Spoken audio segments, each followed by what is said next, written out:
చాక్లెట్లు ice cream అన్నీ బాగా తింటున్నాను. అల్లరి పెట్టుకున్నాను. వీకెండ్ బాగాలేదన్నా fever. So fever cases union district hospital ఇవాళ 200 బెడ్స్ది మీరు ఇప్పుడు 450 చేసేసారు. 490 500 చేసేసారు. Okay madam. ఈరోజు మన నంద్యాల హెడ్ క్వార్టర్లో ఉన్న గవర్నమెంట్ జనరల్ హాస్పిటల్ని చూడడం జరిగింది. టోటల్ మనకి 18 డిసిప్లిన్స్ 4 బ్లాక్స్లో ఉన్నాయి. ప్రతి బ్లాక్ని కూడా పరిశీలించడం జరిగింది. ఇక్కడ మనకి ఓపీ కూడా నియర్లీ 1200 వరకు వస్తూ ఉన్నారు. జిల్లాలో చాలా సదూర ప్రాంతాల నుంచి కూడా వస్తూ ఉన్నారు.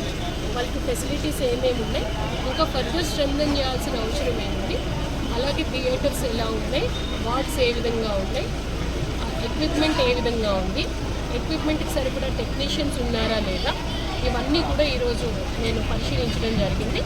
ఇమీడియట్గా కొంత సపోర్ట్ ఇవ్వాల్సిన అవసరం ఉంది జీజీహెచ్కి. అది డిస్ట్రిక్ట్ అడ్మినిస్ట్రేషన్ సైడ్ నుంచి స్ట్రెంథెన్ చేస్తాం. మ్యాన్ పవర్ సపోర్ట్ కూడా కొంత అవసరం, అది కూడా స్ట్రెంథెన్ చేస్తాం. మార్నింగ్ ఓపీ 9 o'clock స్టార్ట్ అవుతుంది. సో డాక్టర్స్ కూడా టైమ్లీ అటెండ్ అయ్యేటట్టు, వార్డ్స్లో కూడా ప్రాపర్ కేర్ అందరికీ తీసుకునేటట్టు, ఎస్పెషల్లీ గైనిక్ అండ్ చిన్న చిన్న పిల్లలు మనకి పీడియాట్రిక్ వార్డులో ఉన్నారు, ఎస్ఎన్సీలో ఉన్నారు. వీళ్ళందరి కేర్, క్యాజువాలిటీలో ప్రాపర్ కేర్. సో వాళ్ళు వచ్చినప్పటి నుంచి తిరిగి మళ్ళీ వెళ్ళేటంత వరకు కూడా ప్రాపర్గా కేర్ తీసుకొని ఆరోగ్యం వాళ్ళు బాగా చూసి వాళ్ళ ఇంటికి వెళ్ళేటట్టు చూడాలి అని చెప్పి డాక్టర్స్కి చెప్పడం జరిగింది.